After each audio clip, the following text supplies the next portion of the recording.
All right, so hello everybody, welcome back to Hapex classes.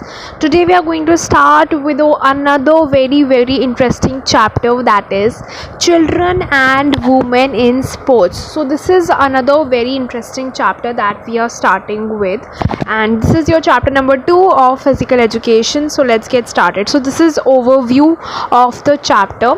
Okay, let's begin from the do you know. Okay, usually teachers ignore do you know, but I am not going to ignore do you know because I actually believe कि do you know भी बहुत knowledge जो है वो उससे ली जा सकती है. So I'm not gonna ignore it. मैं हर एक चीज़ when I say NCERT line by line explanation, I actually mean it. All right, so let's get started. Do you know से शुरू करते हैं. So do you know में यहाँ पे ये लिखा हुआ है that a UNICEF South Asian blog how sports help girls overcome barriers and bias. तो ये अब हमसे क्या बोल रहे हैं, एक यूनिसेफ साउथ एशियन ब्लॉग था कि जो स्पोर्ट्स है वो कैसे हेल्प करता है गर्ल्स को बैरियर्स और बायर्स को ओवरकम करने में. ठीक है, had a big message send by a legendary player of Indian cricket Sachin Tendulkar. इस पर्टिकुलर ब्लॉग पे एक बहुत ही बड़ा सा हमारे जो क्रिकेट के प्लेयर है, लेजेंडरी प्लेयर सचिन तेंदुलकर, इस पे उन्होंने एक बहुत ही अच्छा सा मैसेज सेंड किया था इस ब्लॉग पर. वो मैसेज क्या था, let every child girl and boy play sport. इस पर वो कहते हैं कि भाई हर एक चाइल्ड को जो है स्पोर्ट्स खेलने दिया जाना चाहिए. The legendary cricketer mentioned that every child must have the right to play. इसमें वो कहते हैं कि हर एक बच्चे को राइट टू प्ले होना चाहिए. इसके अलावा यहाँ पर वो कहते हैं it is the best medium to help them channel their energy and teach them some of the life most valuable lessons on strength and determination. तो यहाँ पर वो ये बोलते हैं कि भाई सबसे पहली बात तो the legendary cricketer mention that every child must have the right to play.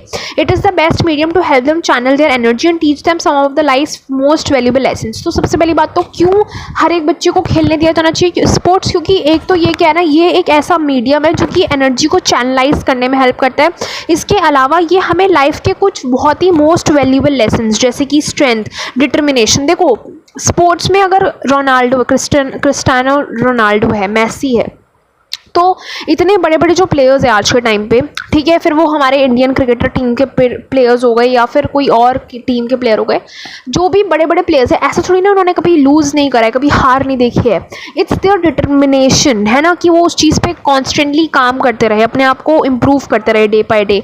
And of course अगर वो आज जो भी है it's all because of their determination. तो भाई ये एक बहुत ही लाइफ की मोस्ट वैल्यूएबल जो होती है ना लेसन्स होते हैं, वैल्यूज़ होती है, ठीक है ना, कि strength, determination, humility, mutual respect, on resilience, sportsman spirit जो आती है. स्पोर्ट्समैन स्पिरिट अपने आप में काफ़ी चीज़ें सिखा के जाती है भाई, ठीक है ना, मतलब कि ट्रुथ आपको रहना चाहिए, आपको अपने प्लेयर्स के साथ झूठ मतलब अच्छे से कैसे रहना, वो सब चीज़ें आपको सिखाती है. Opportunity to play with an open mind encourages child to push their limits and in this process discover their own potential. जब हम बच्चे को खेलने देते हैं अपने ओपन माइंड से, तो जब आप बिल्कुल खुले दिमाग से होगे, मतलब ओपन माइंड होगे, अगर ऐसा नहीं कि किसी ने बात के रखा हुआ है कि यू नो व्हाट, आपको किसी को प्रेशराइज कर रखा है आपको, तो जब ऐसा होता है ना तो आप अपनी लिमिट्स को पुश नहीं कर पाते, अपनी खुद की पोटेंशियल को डिस्कवर नहीं कर पाते, है ना. इस वजह से हमेशा बोला जाता है आप लोगों को कि according to your interest you have to do the things like according to, हमेशा अपने इंटरेस्ट के हिसाब से चीज़ें करो, कभी किसी के दबाव में आके मत करना. ऐसा बोला जाता है या नहीं बोला जाता है, तो वो इसीलिए बोला जाता है क्योंकि जब आप ओपन माइंड से होते हो तो आप अपनी लिमिट को पुश करते हो, अपनी ओन पोटेंशियल को आप डिस्कवर कर पाते हो. Sports participation provides a common platform to perform and learn to win with dignity and accept defeat with humility. तो जो स्पोर्ट्स है ना वो हमें एक ऐसा कॉमन प्लेटफॉर्म प्रोवाइड करता है जहाँ पे अगर आप जीतते हो तो आप जीतते हो विद डिग्निटी, और अगर आप हारते हो तो आप हारते हो विद ह्यूमिलिटी, इस तरीके से. तो ये एक कॉमन प्लेटफॉर्म, मैंने वही बोला कि देखो यहाँ पर अगर हार है ना तो जीत भी, और अगर जीत है तो यहाँ पर हार भी है. It's not a constant game. Sports does not differentiate between gender. और जो ये बात थी कि कैसे लड़कियों को हेल्प मिले, पहली बात तो ये स्पोर्ट्स भाई कभी भी लड़कियों के या लड़कों के बेसिस पर डिफ्रेंशिएट करता ही नहीं है ना. इसके अलावा it respects hard work and values of an athlete. आप जितना हार्डवर्क करोगे, आप जितनी वैल्यूज़ आपकी जैसी होगी उसके बेसिस पर आपको रिस्पेक्ट किया जाएगा, है ना. Sports and play is not confined to children not is a different. तो ये पहली बात तो लड़कियों की बात हो रही है, तो पहली बात तो ये है कि चिल्ड्रन तक तो ये कन्फाइंड है ही नहीं, ना कि ये इसके जो इम्पैक्ट्स होते हैं स्पोर्ट्स के वो सिर्फ चिल्ड्रंस पर पड़ते हैं. इनफैक्ट वुमेन्स के लिए तो ये बहुत ही अच्छा अपलिफ्टमेंट का, क्योंकि ये एक ऐसा आपको मीडियम, एक ऐसी सराउंडिंग प्रोवाइड करता है जहाँ पर वुमेन अपना टैलेंट को शोकेस कर सकती है। ऐसा यहाँ पर सचिन तेंदुलकर ने बोला है कि भाई ये तो इतना अच्छा प्लेटफॉर्म प्रोवाइड करता है जहाँ पर वो एज एन अपना टैलेंट शो करके ग्रो एज एन इंडिविजुअल कर सकती हैं, सेल्फ स्टीम उनका बढ़ता है, इसके अलावा वो डिग्निटी के साथ रह सकती है ना। इसके अलावा यहाँ पर एक एग्जाम्पल बताया हुआ है कि जो इंडियन की वुमेन क्रिकेट हॉकी टीम थी उसने काफ़ी अच्छा प्ले किया था टोक्यो 2020 के ओलंपिक्स में। इनके जो आपके वो थे, क्या बोलते हैं, रानी जो थी, she was the captain of this team. तो रानी रामपाल के जो फादर थे वो ये बोलते हैं कि भाई मेरे पास इतने पैसे नहीं थे कि I could buy a hockey stick. तो रानी जो थी ना, she used to play with a broken stick. And जो एक और लड़की थी सलीमा, जो कि झारखंड की रहने वाली थी, वो भी एक अनदर मेंबर थी इसी टीम की, टोक्यो ओलंपिक्स 2020 जो हॉकी हुआ था उसी टीम की, जिसने काफ़ी ब्रिलियंट परफॉर्मेंस दिया था। तो वो भी बोलती है कि हाँ, मैं भी जो है ना, मैं भी एक वुडन स्टिक से खेला करती थी क्योंकि मेरे पापा के पास भी इतने पैसे नहीं थे कि मेरे को वो एक हॉकी स्टिक बाय कर सके। तो आप देख सकते हो कि कैसे वो किस बैकग्राउंड से वो आई, and right now they are playing so amazing, है ना। आगे यहाँ पर लिखा हुआ है exercise guidelines of WHO for different age groups. तो एक्सरसाइज गाइडलाइंस ऑफ, अब देखो WHO क्या होता है, वर्ल्ड हेल्थ ऑर्गेनाइजेशन। हमारी हेल्थ का ध्यान रखना उसका प्रायर कंसर्न होता है। तो WHO ने क्या करा ना, सर्वे वगैरह करा, और उसको ये पाया गया उसमें कि जो लोग हैं ना वो आजकल इतने फिजिकली इनएक्टिव हो चुके हैं कि 6% जो है ना हमारी, मतलब 4th लार्जेस्ट जो लोगों की डेथ होती है, 4th डेथ जो मतलब जो लोगों की डेथ होती है, उसका कारण, चारवा बड़ा कारण जो है, 4th largest reason of the death of the people जो है वो क्या बन चुका है, वो ये बन चुका है, क्या बोलते हैं, आपकी उनका फिजिकली इनएक्टिव होना। आगे यहाँ पर ये कह रहा है कि भाई देखो, ऐसी बात है ना कि अगर कोई इंसान फिजिकली एक्टिव होता है तो वो हमें काफ़ी सारे बेनिफिट्स मिलता है। हमारी हेल्थ इंप्रूव होती है, हमारे कार्डियोवास्कुलर सिस्टम, न्यूरोमस्कुलर सिस्टम, हमारे cardiovascular, neuromuscular, then of course are मतलब बहुत सारे सिस्टम्स हमारे इम्प्रूव होते हैं, मस्कुलर स्केलेटन सिस्टम इम्प्रूव होता है। इसके अलावा हमारे बॉडी पॉस्चर में अच्छा अच्छा प्रभाव आता है। इसके अलावा हमारी बॉडी कंपोजिशन हमेशा मेंटेन रहती है। तो काफ़ी सारे इसके हेल्थ बेनिफिट्स होते हैं। Recommendations of children under 5 years of age, अगर मैं बात करूँ 5 साल से छोटे बच्चों के लिए उसने क्या क्या रिकमेंडेशंस निकाली हैं, तो सबसे पहली बात तो यहाँ पर क्या है ना कि ये बोल रहा है कि सबसे पहली बात तो ये जो गाइडलाइंस है WHO की, वो हर एक हेल्दी बच्चा फॉलो कर सकता है in respective of socio economic and cultural and race and gender status of the family. इसके इन रिस्पेक्टिव में हर एक बच्चा जो है ये फॉलो कर सकता है, जितनी भी मैं अभी आपको रिकमेंडेशंस बताने वाली हूँ। हाँ, पर इसमें एक चीज़ है कि अगर किसी बच्चे को डिसेबिलिटी है या फिर वो स्पेशली एबल्ड बच्चा भी इसको फॉलो कर सकता है, पर अगर कोई मेडिकल कंडीशन है या फिर कोई डिसेबिलिटी है तो फिर आपको एक हेल्थ प्रोफेशनलिस्ट या फिर एक मेडिकल ऑफिशियल के पास जाना पड़ेगा। उससे पहले एक बार रीचेक करवाना पड़ेगा और फिर वो जो आपको जैसे भी बताएगा वैसे आपको फॉलो करना पड़ेगा। अब यहाँ पर क्या है ना, जो एज ग्रुप्स है वो हमें दे रखे हैं, और यहाँ पर 3 कैटेगरीज है कि अगर मेरे पास 3 एज ग्रुप्स है तो उसमें 3 कैटेगरीज मुझे दे रखी है कि किस बेसिस पर हम डिविजन्स कर सकते हैं। तो यहाँ पर सबसे पहले सेडेटरी बिहेवियर आ जाएगा, फिर फिजिकल एक्टिविटी आ जाएगी और फिर आपका स्लीप आ जाएगा। तो starting from less than 1 year, उन बच्चों के लिए जो 1 साल से छोटे बच्चे हैं उनको क्या क्या करना चाहिए। तो सेडेटरी बिहेवियर, देखो मैं इस तरीके से चल रही हूँ, पहले मैं आपको देखो इसको 3 एज ग्रुप में बांटा गया है। एक है लेस देन 1 year जो बच्चा महीनों का होता है, फिर 1 से 2 साल वाले बच्चों के लिए, और एक फिर आपका 3 से 4 साल वाले बच्चों के लिए। 5 साल वाले बच्चे इसमें नहीं आएंगे क्योंकि इसने बोला है अंडर 5 years ऑफ एज, ठीक है ना। तो अब यहाँ पर हम स्टार्ट करते हैं। Starting from less than 1 year का सेडेटरी बिहेवियर अगर मैं बात करूँ तो पहली बात तो इसने बोला है 1 घंटे से ज़्यादा बच्चों को एक जगह पे नहीं बैठने देना है, उसको स्टोरी टेलिंग करवानी है, रीडिंग करवानी है। इसके अलावा स्क्रीन टाइम ज़्यादा रिकमेंडेड नहीं होता। इसके अलावा स्क्रीन टाइम तो इतने छोटे बच्चों के लिए रिकमेंडेड ही नहीं होता। फिजिकल एक्टिविटी की अगर मैं बात करूँ तो भाई उसको physically active several times a day रखना है। इसके अलावा प्लीज़ उसका 30 minutes ऑफ टमी टाइम जो है आपको मेंटेन करके रखना है। 1 से 2 साल वाले बच्चों की अगर मैं बात करूँ तो यहाँ पर भी वही सेम चीज़ है कि भाई 1 घंटे से ज़्यादा एक जगह पर नहीं बैठने देना है। उसको स्क्रीन टाइम 1 साल वाले बच्चों के लिए तो अलाउड ही नहीं है, पर अगर वो 2 साल का है तो 1 घंटे से ज़्यादा उसके लिए भी स्क्रीन टाइम नहीं है। इसके अलावा स्टोरी टेलिंग वगैरह आपको इनकरेज करनी पड़ेगी। 3 से 4 साल वाले बच्चों के लिए भी सेम चीज़ है, यहाँ पर भी 1 घंटे से ज़्यादा रिस्ट्रेन नहीं होना, 1 घंटे से ज़्यादा मोबाइल नहीं देखना, और स्टोरी टेलिंग जो है और रीडिंग भी 1 घंटे से ज़्यादा नहीं करवानी यहाँ पर, तो ठीक है। इसके अलावा फिजिकल एक्टिविटी में भी वही चीज़ हो गई कि 1 से 2 साल वाले बच्चों को कम से कम 180 मिनट्स की moderate to vigorous intensity physical activity ज़रूर करनी चाहिए। अब यहाँ पर एक चीज़ और है कि अगर मैं बोल रही हूँ 180 मिनट्स, तो बेटा 180 मिनट्स होते हैं 3 घंटे। अगर मैं उसको उसको आवर्स में कन्वर्ट करूँ तो 180 मिनट सेम चीज़ हो गई 3 से 4। अगर मैं स्लीप साइकिल पे आऊँ ना, तो स्लीप साइकिल में 1 साल वाले बच्चे जो होते हैं, उससे छोटे जो बच्चे होते हैं, उसको भी हम फर्दर डिविजन्स करते हैं। एक होता है 0 to 3 मंथ्स वाला बच्चा, एक होता है 4 to 11 मंथ्स वाला बच्चा। तो 0 to 3 मंथ्स वाले बच्चों को कम से कम 14 to 17 आवर्स ऑफ स्लीप लेनी चाहिए। 4 से 11 साल वाले बच्चों को कम से कम 12 से 16 घंटे सोना चाहिए। 1 से 2 साल वाले बच्चों को कम से कम 11 to 14 आवर्स सोना चाहिए। And then coming on to 3 to 4 years तो उन्हें कम से कम 10 से 13 घंटे सोना चाहिए। ये प्लीज़ आप अच्छे से याद कर लेना, ये डायरेक्ट आता है। Less than 1 year. अब आते हैं लेस देन 1 ईयर वाले बच्चों को हम क्या बोलते हैं। तो लेस देन 1 ईयर वाले बच्चों को हम इन्फेंट्स बोलते हैं, क्योंकि वो बहुत ही छोटे बच्चे होते हैं, तो उनको हम इन्फेंट्स ही बोलते हैं, ठीक है ना। तो इन्फेंट्स जो होते हैं ना, उनके बारे में थोड़ा सा पढ़ते हैं। तो infants should be provided enough space and open environment to promote movement and minimize restrictive और सेडेटरी बिहेवियर सो दैट दे में एक्सप्लोर देयर सराउंडिंग्स। तो ये क्या बोल रहा है, सबसे पहली बात तो ऐसा मत करना कि इन्फेंट्स को बहुत ही छोटे छोटे कन्फाइंड जगह पे उनको लेटा दो, ऐसा बिल्कुल मत करना। उनको मूवमेंट करना बहुत पसंद होता है और उनको मूवमेंट करवाना चाहिए। तो उन्हें कभी भी ऐसे उनका सेडेटरी को रिस्ट्रिक्ट करने के लिए, सेडेटरी बिहेवियर को रिस्ट्रिक्ट करने के लिए उन्हें ओपन सराउंडिंग में रखना ही प्रेफर करना। Babies should be encourage to be active throughout the day every, मतलब कि उनको हमें एक्टिव करना चाहिए, इंक्लूडिंग फ्लोर बेस्ड प्ले, या फिर उनको ना जब अगर मान लो वो क्रॉल भी नहीं कर पा रहे हैं तो उनको कम से कम आपको, मतलब कि यही वो कह रहा है कि if your baby begins to crawl, मतलब अगर आपका बेबी जो है वो क्रॉल कर पा रहा है ना, तो उसकी आपको बॉडी को मूव करते रहना चाहिए, है ना, उसके हेड को मूव करते रहना चाहिए, उसकी बॉडी को मूव करते रहना चाहिए।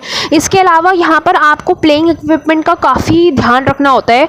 ऐसा मत करना कि बहुत शार्प एंड वाला कोई इसको प्लेइंग इक्विपमेंट दे दो, या फिर कोई टॉक्सिक मटेरियल से बना हो, या कोई बहुत ही छोटा स्मॉल चीज़ भी उसको खेलने के लिए मत देना, क्योंकि बहुत छोटा बच्चा है, यू कैन नेवर टेल कि वो उससे क्या कर ले, है ना। इसके आगे यहाँ पर यही चीज़ लिखी हुई है कि फिर उसने स्लीप साइकिल के बारे में बताया हुआ है और बोला है कि भाई आपको इंकरेज करनी चाहिए स्टोरी टेलिंग एंड, है ना, रीडिंग। इसके अलावा 1 से 2 साल वाले बच्चों को टॉडलर बोलते हैं। तो इन्फेंट्स के बाद आते हैं टॉडलर्स। टॉडलर्स के बाद तो वही 3 से 4 साल वाले बच्चे आते हैं। टॉडलर्स के लिए यहाँ पर इसने बोला हुआ है कि during this period the child should be involved in any sedentary activity which is more than 1 hour long including being restrained. तो मैंने आपको वहाँ पर पढ़ाया था ना कि कम से कम 3 घंटे बच्चों को खिलाना चाहिए, तो है ना, उसको ज़रूर खिलाना चाहिए, क्योंकि ये तो एज ही होती है डेवलप होने वाली है। अब उनकी बोन्स मसल्स इस एज तक बनने लग जाती है, तो प्लीज़ उन्हें आपको जो है अब सेडेटरी बिल्कुल नहीं रहना देना है, उनको खिलाना है, ठीक है। यहाँ पर उनकी स्लीप साइकिल बताई हुई है। बोला है कि 1 घंटे से ज़्यादा तो टीवी वगैरह अलाउड नहीं है। स्टोरी टेलिंग, इवन रीडिंग और स्टोरी टेलिंग भी 1 घंटे से ज़्यादा अलाउड नहीं है, ये भी सुन लो। In this group sedentary screen time like involvement of computer watching TV is not recommended, ये सब अलाउड नहीं होता, क्योंकि 1 से 2 साल वाले बच्चों को बिल्कुल, 3 से 4 साल वाले बच्चों के लिए भी ऑलमोस्ट यही सेम चीज़ें हैं, ठीक है ना। अब आगे यहाँ पर कह रहा है कि अगर मैं एक इसका कंक्लूजन निकालूँ तो यही यहाँ पर लिखा हुआ है कि अगर आप बच्चे को रिस्ट्रिक्ट, उसकी सेडेटरी बिहेवियर को रिस्ट्रिक्ट कर दो, और अगर आप उसके जो स्लीप साइकिल है उसको सफिशिएंट कर दो, और फिजिकल एक्टिविटी को भी अगर आप वो कर दो, क्या बोलते हैं, मॉडरेट टू विजरस रख लो, तो फिर बच्चे की काफ़ी अच्छी हेल्थ हो सकती है, ठीक है ना। कंक्लूजन में हम यही बोल सकते हैं।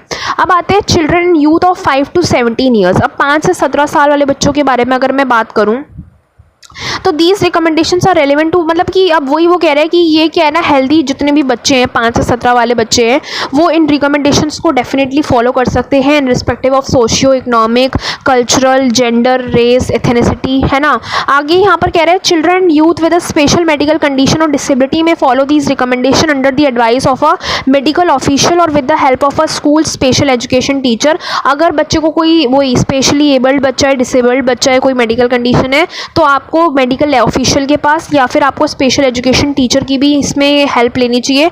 आपको एक बात बहुत ही ध्यान रखनी है, और वो ये रखनी है कि एक्टिविटीज़ जो होनी चाहिए ना, वो प्रोग्रेसिव मैनर में होनी चाहिए, मतलब कि आपको स्लोली स्टार्ट करनी होगी activities, and slowly and gradually करके थोड़ा फास्ट फॉरवर्ड करना होगा। ऐसा बिल्कुल मत करना कि एकदम से तुम बहुत ज़्यादा एक्टिविटीज़ उन्हें करवा दो, या फिर बहुत ज़्यादा उसमें इन्वॉल्व करवा दो एक्टिविटीज़ में, ऐसा बिल्कुल मत करना, ठीक है ना।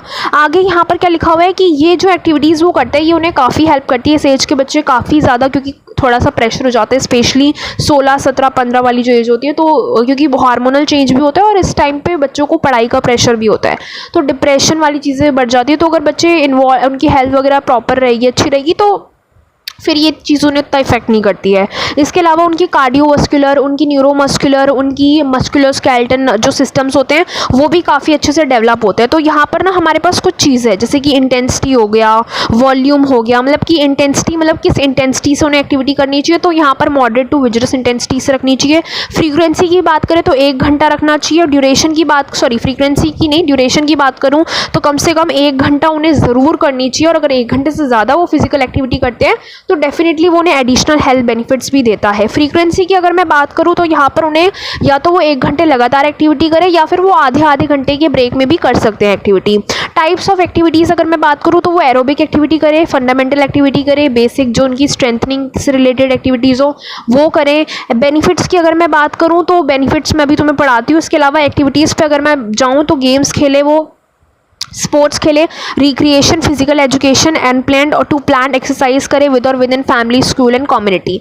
बेनिफिट्स की अगर मैं बात करूँ तो regular exercise helps to develop musculoskeleton system, उनका मस्कुलोस्केलेटन सिस्टम बनता है, उनका कार्डियोवास्कुलर सिस्टम बनता है, उनका न्यूरोमस्कुलर सिस्टम बनता है, उनकी हेल्दी बॉडी कंपोजिशन होती है। Physical activities also helps to develop psychological and sociological aspects, उनके साइकोलॉजिकल एस्पेक्ट्स और सोशोलॉजिकल एस्पेक्ट्स दोनों में काफ़ी अच्छा फ़र्क मिलता है देखने को। इसके अलावा उनका बिहेवियर हेल्दी होता है, उनका एकेडमिक परफॉर्मेंस भी ओवरऑल प्रमोट हो जाता है, ठीक है ना। आगे यहाँ पर अगर मैं एडल्ट्स की बात करूँ, 18 to 64 ईयर्स वाले बच्चों, मतलब नॉट बच्चे बट 18 to 64 ईयर्स वाले लोगों की अगर मैं यहाँ पर बात करूँ तो these recommendations are relevant to healthy adults aged 18 to 64 in respective of gender, race, ethnicity और सोशियो। अब यहाँ पर भी सेम वही पॉइंट है कि भाई ये भी वो हेल्दी एडल्ट्स फॉलो कर सकते हैं जो कि बिल्कुल हेल्दी हैं और in respective of socio economic, cultural, race, gender, इसके इन रिस्पेक्टिव वो ये ज़रूर फॉलो करें। हालांकि अगर वो कोई डिसेबिलिटी है या कोई मेडिकल कंडीशन रखते हैं so they need to go to an health expert, they need to go to an medical expert, है ना, an official, so that they can actually get suggestion from there. Intensity की अगर मैं बात करूँ तो यहाँ पर मॉडरेट टू विजरस इंटेंसिटी की एक्टिविटी होती है। टाइप्स ऑफ एक्टिविटीज़ की अगर मैं बात करूँ तो muscle strengthening and aerobic physical activities उन्हें करनी चाहिए। अब यहाँ पर ध्यान देने वाली बात है कि जैसे पहले मैंने आपको बोला था एरोबिक एक्टिविटीज़ होती हैं, एरोबिक एक्टिविटीज़ करनी चाहिए, बेसिक एक्टिविटीज़ करनी चाहिए एंड और कौन सी एक्टिविटीज़ करनी चाहिए, फंडामेंटल एक्टिविटीज़ करनी चाहिए, राइट। यहाँ पर क्या है, मसल स्ट्रेंथनिंग एक्टिविटीज़ पे ध्यान रखना चाहिए। एरोबिक एक्टिविटीज़ तो करनी चाहिए बट मसल स्ट्रेंथनिंग एक्टिविटीज़ पे ध्यान रखना चाहिए। तो एरोबिक एक्टिविटीज़ की अगर मैं बात करूँ तो 150 to 300 मिनट्स पर वीक विद मॉडरेट इंटेंसिटी और 75 to 150 मिनट्स पर वीक विद विजरस इंटेंसिटी जो है एक्टिविटीज़ उन्हें करनी चाहिए। वन एरोबिक एक्टिविटी जो होनी चाहिए शुड नॉट बी एट, मतलब should be of at least 10 minutes. तो ये अब हमसे कह रहा है कि उन्हें एरोबिक एक्टिविटीज़ करनी चाहिए कम से कम 150 to 300 मिनट्स पर वीक विद मॉडरेट इंटेंसिटी, और अगर वो विजरस इंटेंसिटी से करते हैं तो कम से कम 75 to 150 मिनट्स पर वीक विद विजरस इंटेंसिटी उन्हें करनी चाहिए। One aerobic activity should bound be at least, और एक एरोबिक एक्टिविटी जो होनी चाहिए वो कम से कम 10 मिनट की होनी चाहिए।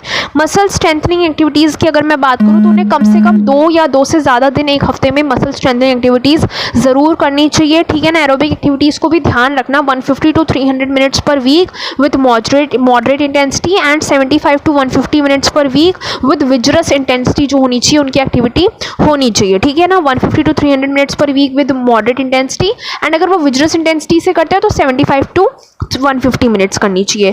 फिर इसके बेनिफिट्स क्या क्या होते हैं और इसकी एक्टिविटीज़ कैसी करनी चाहिए। तो देखो एक्टिविटीज़ वो कोई भी कर सकते हैं, वो एक्टिविटीज़ जैसे कि वॉकिंग कर सकते हैं, जॉगिंग कर सकते हैं, स्विमिंग कर सकते हैं, वो ऑक्यूपेशनल वर्क में इन्वॉल्व हो सकते हैं, हाउस होल्ड वर्क में इन्वॉल्व हो सकते हैं, गेम्स, स्पोर्ट्स, रिक्रिएशन, ट्रांसपोर्टेशन, ये सब। जैसे ट्रांसपोर्टेशन को भी आप रिप्लेस कर सकते हो, जहाँ पर आप कोई व्हीकल जैसे कार, बाइक से ट्रेवल कर रहे हो तो बेटर होगा कि अगर आप साइकिलिंग कर लो या फिर आप वॉकिंग के थ्रू चले जाओ, है ना। बेनिफिट्स क्या क्या होते हैं इसके, तो ये सारी की सारी जितनी भी मोर्टेलिटी आजकल है, जैसे कि आजकल लोगों को टाइप 2 डायबिटीज़ बहुत देखने को मिलता है, हार्ट डिजीज़ होती है, कैंसर बहुत ज़्यादा आजकल स्प्रेड हो रखा है लोगों में, ब्लड प्रेशर जैसी डिजीज़ देखने को मिलती है, डिप्रेशन में लोग बहुत से लोग होते हैं जिनकी डिप्रेशन की वजह से डेथ हो जाती है। तो ये सब जो आज के रेगुलर फिजिकल एक्टिविटीज़ जो होते हैं ना, वो सारे के सारे जैसी जितनी भी मैंने अभी मोर्टेलिटी के बारे में तुम्हें बताया, इनके रिस्क को काफ़ी हद तक कम कर देती है। इसके अलावा आगे यहाँ पर लिखा हुआ है कि आपकी आपकी जो कार्डियो रेस्पिरेटरी मस्कुलर फिटनेस, आपकी healthy weight, healthy body composition, bone health और जितनी भी नॉन कम्युनिकेबल डिजीजेस होती है ना लोगों को, वो उसमें भी काफ़ी ज़्यादा जो होती है उसका रिस्क भी कम करती है, लोगों को डिप्रेशन से भी बचाती है। कार्डियो रेस्पिरेटरी फिटनेस देखती है, आपकी healthy weight, healthy body composition, bone health maintain करने में भी काफ़ी हेल्प करती है। अब आगे हम बढ़ते हैं older adults 65 years and above. तो 65 ईयर्स और उससे जो अबव के लोग होते हैं उनको कौन कौन सी एक्टिविटीज़ करनी चाहिए, अब हम उस पर आते हैं। तो यहाँ पर भी सेम चीज़ है कि भाई ये सब हेल्दी एडल्ट्स फॉलो करें, लेकिन हेल्दी अब यहाँ पर वो एडल्ट्स भी नहीं रहे, अब वो ओल्डर एडल्ट्स हो गए। तो हर एक जो भी हेल्दी ओल्डर एडल्ट्स होता है वो ये रिकमेंडेशन फॉलो करे इन रिस्पेक्टिव ऑफ, अगेन एक और बार मैं वो लाइन रिपीट करने जा रही हूँ, in respective of socio economic status, race, gender, है ना, क्लास, एवरीथिंग एक्सेट्रा एक्सेट्रा। आगे यहाँ पर लिखा हुआ है कि ये जो रिकमेंडेशंस होती है ना भाई, बस एक चीज़ है, अगर जैसे कोई लोग क्रोनिक एनसीडी से सफ़र कर रहे हैं तो फिर क्रोनिक एनसीडी कंडीशन होती है, अगर आप मतलब अगर आपके जो भी चारों और जो एडल्ट हैं अगर वो इस क्रोनिक एनसीडी कंडीशन से सफ़र कर रहे हैं तो भी वो इस पर्टिकुलर रिकमेंडेशंस को फॉलो कर सकते हैं। हालांकि लोगों में आजकल डायबिटीज़ जैसी बीमारी भी देखी जाने को मिल रखी है, तो डायबिटीज़ अगर है ना तो फिर वो ये रिकमेंडेशन जो है वो नहीं फॉलो कर सकते, उनको पहले किसी मेडिकल ऑफिशियल के पास जाना पड़ेगा और उससे अपने रिकमेंडेशंस को एक बार रिवाइव करवाना पड़ेगा। इसके अलावा अगर कार्डियोवास्कुलर डिजीज़ है तो भी आप इसको नहीं कर सकते फॉलो डायरेक्टली, है ना। बट अगर आप हेल्दी ओल्डर एडल्ट हो तो डेफिनेटली आप फॉलो कर सकते हो, ठीक है। अगर आपको कोई डिसेबिलिटी है तो या फिर कोई मेडिकल कंडीशन है तो आप of course you have to go to a medical expert. अब इंटेंसिटी तो मॉडरेट टू विजरस ही है। यहाँ पर टाइप्स ऑफ एक्टिविटीज़ में ध्यान से देखना, यहाँ पर आपको मसल स्ट्रेंथनिंग एक्टिविटीज़ भी करनी होगी, एरोबिक एक्टिविटीज़ भी करनी होगी और बैलेंस इन्हांसिंग एक्टिविटीज़ भी आपको करनी होगी, ये बात याद रखना। एरोबिक एक्टिविटीज़ तो 150 to 300 मिनट्स पर वीक विद मॉडरेट इंटेंसिटी और 75 to 150 मिनट्स पर वीक विद विजरस इंटेंसिटी आपको करना होगा। इसके अलावा ये कह रहा है 1 aerobic activities bound should be at least 10 minutes. Muscle strengthening activities में यहाँ पर वो कह रहा है कि दो या दो से ज़्यादा दिन एक हफ्ते में आपको मसल स्ट्रेंथनिंग एक्टिविटीज़ करनी चाहिए। बैलेंस इन्हांसिंग एक्टिविटीज़ भी आपको, क्योंकि बैलेंस आज जो ये वाले एज ग्रुप वाले लोग होते हैं ना उनको बैलेंस में काफ़ी प्रॉब्लम आती है, तो अगर आप बैलेंस एक्टिविटी की बात कर रहे हो तो कम से कम 3 से ज़्यादा दिन आपको एक हफ्ते में बैलेंस इन्हांसिंग एक्टिविटीज़ करनी चाहिए। इसके क्या बेनिफिट्स होते हैं वो मैं अभी बताती हूँ। एक्टिविटीज़ की अगर मैं बात करूँ तो फिजिकल एक्टिविटीज़ जैसे कि walking, jogging, swimming, weight training ये सब कर लो। डांसिंग, ऑक्यूपेशनल वर्क करो, प्रोफेशनल वर्क करो, हाउस होल्ड वर्क करो। ऑक्यूपेशनल और हाउस होल्ड वर्क कर सकते हो आप। गेम्स, स्पोर्ट्स या फिर ट्रांसपोर्टेशन, प्लान या एक्सरसाइज विद और within family and community, ये सब आप कर सकते हो। अब आते हैं हम लोग बेनिफिट्स की बात करते हैं। तो बेनिफिट्स देखो, जो मैंने आपको बेनिफिट्स बताए थे 18 to 64 ईयर्स वाले लोगों के, वही सेम बेनिफिट्स यहाँ पर भी आते हैं। वो आपको मोर्टेलिटी से सेव करता है, आपकी बॉडी कंपोजिशन, आपका हेल्दी बॉडी वेट मेंटेन करता है, आपकी नॉन कम्युनिकेबल डिजीज़ेस को एंड आपको डिप्रेशन से भी काफ़ी हद तक मदद करता है ये, ठीक है ना, बचाता है, ठीक है। Higher level of cardio respiratory muscular fitness भी आपकी बनती है। अब यहाँ पर डू यू नो आ जाता है। तो डू यू नो में ना सारी डेफिनेशंस है जो मैं अभी आपको गो थ्रू करवाती हूँ, ठीक है, जल्दी से डेफिनेशन जितनी भी है, let's see. All right, so now let's get started with do you know, ठीक है ना। अब हम लोग डू यू नो करते हैं। So starting from do you know, just a second, okay, starting from do you know. So do you know देखते हैं अब हम लोग। डू यू नो में यहाँ पर सबसे पहली बात तो है टाइप्स ऑफ फिजिकल एक्टिविटीज़। तो टाइप्स ऑफ फिजिकल एक्टिविटीज़ में क्या बोल रहा है, includes aerobic, strength, flexibility, balance, ठीक है। खैर इसको छोड़ो। ड्यूरेशन की अगर मैं बात करूँ तो ड्यूरेशन क्या होता है ना, जैसे अगर हमने देखा तो अभी हम जो भी गाइडलाइंस पढ़ रहे थे तो उसमें कुछ टर्म्स आ रही थी जैसे कि ड्यूरेशन, फ्रीक्वेंसी, इंटेंसिटी, वॉल्यूम। तो यहाँ पर ना उसका मीनिंग बताया हुआ है हमें। तो स्टार्टिंग फ्रॉम ड्यूरेशन, तो ड्यूरेशन का क्या मतलब है, ड्यूरेशन होता है length of the time in which an activity or exercise is perform. Duration is generally expressed in minutes. तो ये कह रहे हैं length of the time in which an activity or exercise is perform, मतलब कि length of time, ठीक है ना, टाइम का लेंथ, कितने लंबे समय तक एक तरीके से बोल सकते हैं हम कि एक एक्टिविटी या एक्सरसाइज को परफॉर्म किया जा रहा है।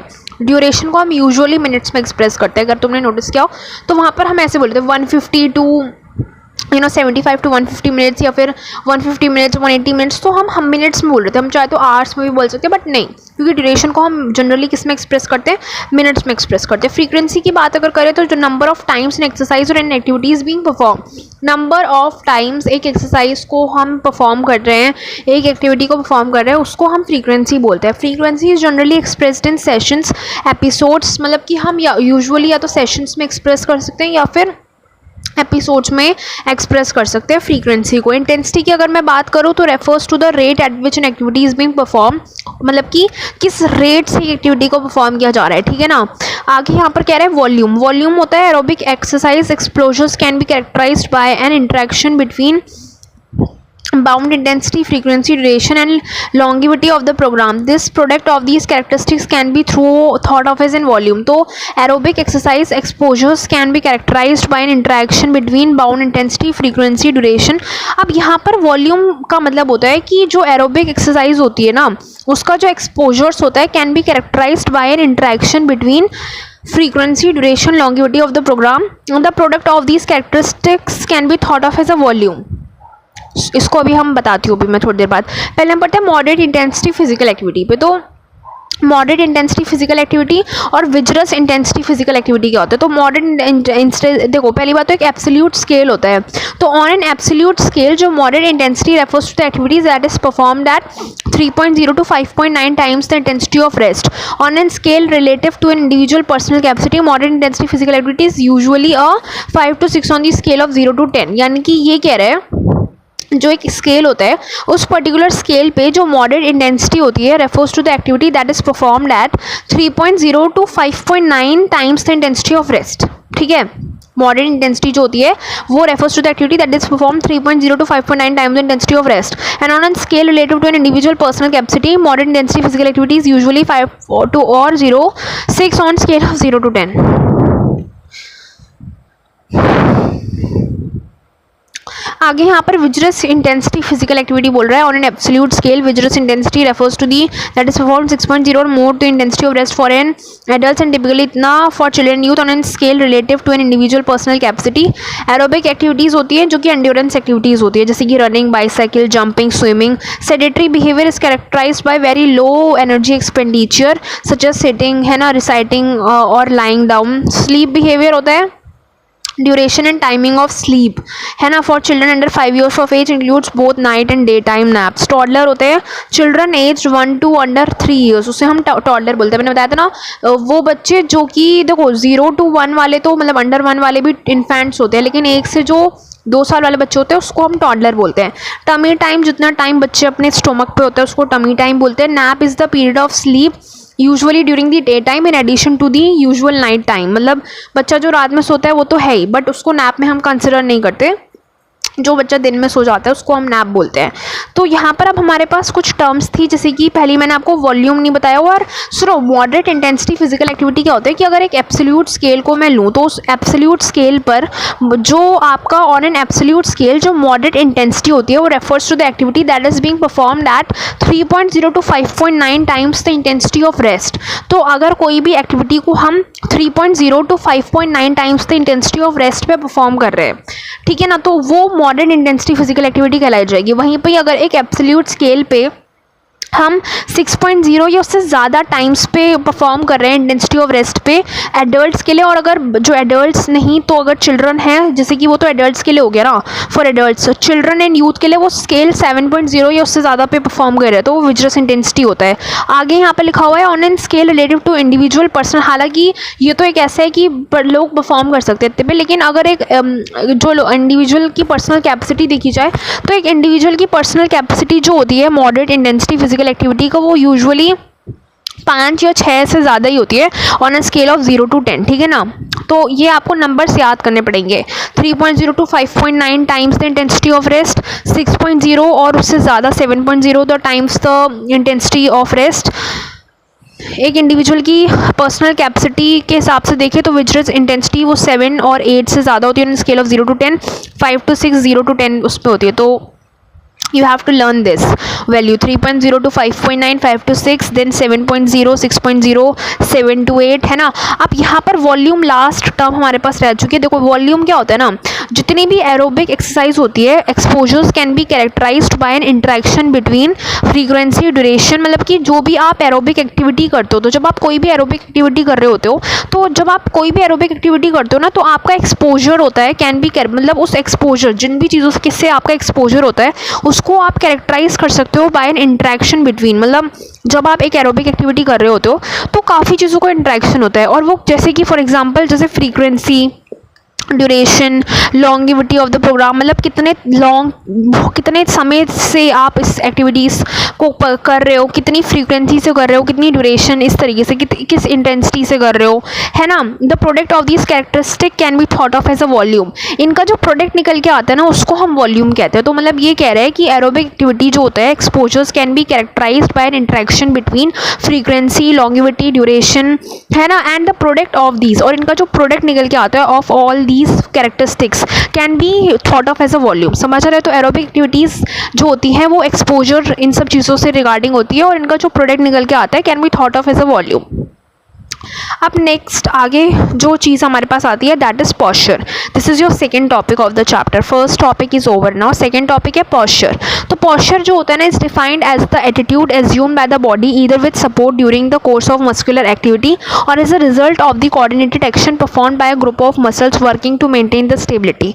Posture is classified into two categories. तो इसकी दो कैटेगरीज होती है. पर पॉस्चर ना क्या होता है बेसिकली, तो ये एक एटीट्यूड होता है assumed by the body either with support during the course of muscular activity or as a result of the coordinated action performed by the group of muscles working to maintain the stability. देखो stability हर कोई चीज़ maintain करना चाहती है. You also want to become stable in life. वैसे ही जो पॉस्चर होता है ना वो भी स्टेबिलिटी मेंटेन करना चाहता है. जो बॉडी होती है ना वो भी स्टेबिलिटी मेंटेन करना चाहती है.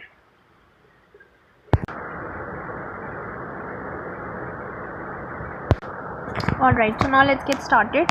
तो अब हम लोगों को यहाँ से शुरू करना है पॉस्चर से. तो पॉस्चर क्या बोल रहा है, तो पॉस्चर जो होता है ना, देखो स्टेबिलिटी हर चीज़ मेंटेन करना चाहती है. फिर अगर if you also want to in your life wants to, आप भी अपने लाइफ में स्टेबिलिटी जो होगा चाहते होगे. लाइक स्टेबिलिटी हर चीज़ चाहती है. तो बॉडी भी ना जब कहीं पर भी बैठती है तो वो स्टेबिलिटी चाहना, लाइक वो स्टेबल पॉस्चर मेंटेन करना चाहती है. तो posture is defined as the attitude assumed by our body either with the support during the course of action or as a result of the coordinated action perform by the group of muscles working to maintain stability. तो ये हमसे कह रहा है कि posture जो होता है वो एक एटीट्यूड होता है जो हमारी बॉडी एज्यूम कर लेती है either during the course of action, मतलब विद दी सपोर्ट. मतलब कि हो सकता है वो सपोर्ट, किसी चीज़ का सपोर्ट पाकर कोई बॉडी हमारे कोई एटीट्यूड एज्यूम कर ले, या फिर सपोर्ट के अलावा, या फिर हो सकता है वो एक रिजल्ट हो कोऑर्डिनेटेड एक्शन का perform by the group of muscles working to maintain the stability. Okay, आगे ये कह रहा है posture is classified into two categories.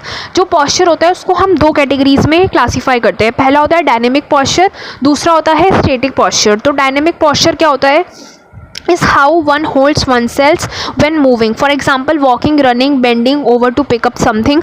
It is usually required to form an efficient basis for movement. Muscles and non-contractile structures have to work to adapt to changing circumstances.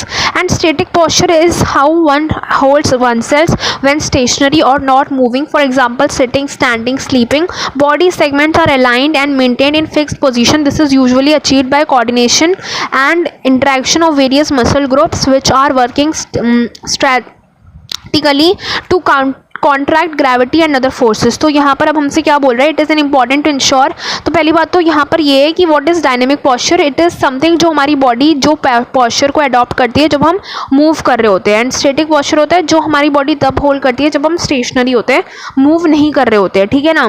तो यही चीज़ होती है, इसमें कोई एज सच कुछ major तो है नहीं. यहाँ पर एक बार ये पढ़ लेते हैं. देखो, it is important to ensure maintaining a good posture. ये बहुत ज़रूरी होता है कि हम एक गुड पॉस्चर मेंटेन करें. ठीक है. This is possibly where all are body parts are aligned in such a way that less stress is put on our joint and muscles and thus it helps to prevent fatigue. तो ये कह रहा है कि it is very important to maintain a good posture. और जब मैं बोल रही हूँ good posture क्या होता है, तो पहली बात तो good posture होता है मतलब हमारी बॉडी पार्ट्स इस तरीके से अलाइंड हैं कि बहुत ही लेस स्ट्रेस जो है हमारा पड़ रहा है हमारे जॉइंट्स और हमारी मसल्स पे, ठीक है, हमारी जॉइंट्स और मसल्स पे बहुत ही लेस स्ट्रेस पड़ रहा है, ठीक है ना। तो वही वो कह रहे हैं, this is possible where all body parts are aligned in such a way that less stress is put on joint and muscles and thus it helps to prevent fatigue. तो मतलब कि फटीग यानी कि हम थकेंगे नहीं, है ना। A good posture helps to give good productivity in work and leads to physically and mentally stress free condition। अगर हम एक गुड posture मेंटेन करते हैं तो हमारे काम में भी अच्छी प्रोडक्टिविटी देखने को मिलती है और हम फिजिकली और मेंटली स्ट्रेस फ्री कंडीशन में भी रहते हैं। तो यही वो कह रहे हैं, posture deformity may be caused by hereditary disease, injury, poor habits, improper clothing, unhygienic living condition, improper diet, improper exercise, lack of exercise, obesity, socio-economic status, etc। तो पहले तो ये कह रहा है कि भाई it is very important to maintain a good posture। और अगर मैं बोल रही हूँ what does it mean good posture क्या होता है, तो मतलब कि हम इस तरीके से बैठे हैं कि हमारे जॉइंट्स और हमारी मसल्स पे बहुत ही लेस स्ट्रेस पड़ रहा है। इसके अलावा यहाँ पर यही कह रहा है कि हमें ये फटीग से भी प्रिवेंट करता है। एक गुड पॉस्चर जो होता है ना वो बहुत ही ज़रूरी होता है, ये हमारे प्रोडक्टिविटी इन वर्क में भी बहुत ज़रूरी होता है, हमें फिजिकली और मेंटली स्ट्रेस फ्री कंडीशन में भी रखता है। क्योंकि अगर पॉस्चर गलत होगा, आपके हमेशा एक फटीग रहेगा, तो डेफिनेटली आपके काम में प्रोडक्टिविटी देखने को नहीं मिलेगी, आप फिजिकली और मेंटली स्ट्रेस फ्री नहीं रह पाओगे।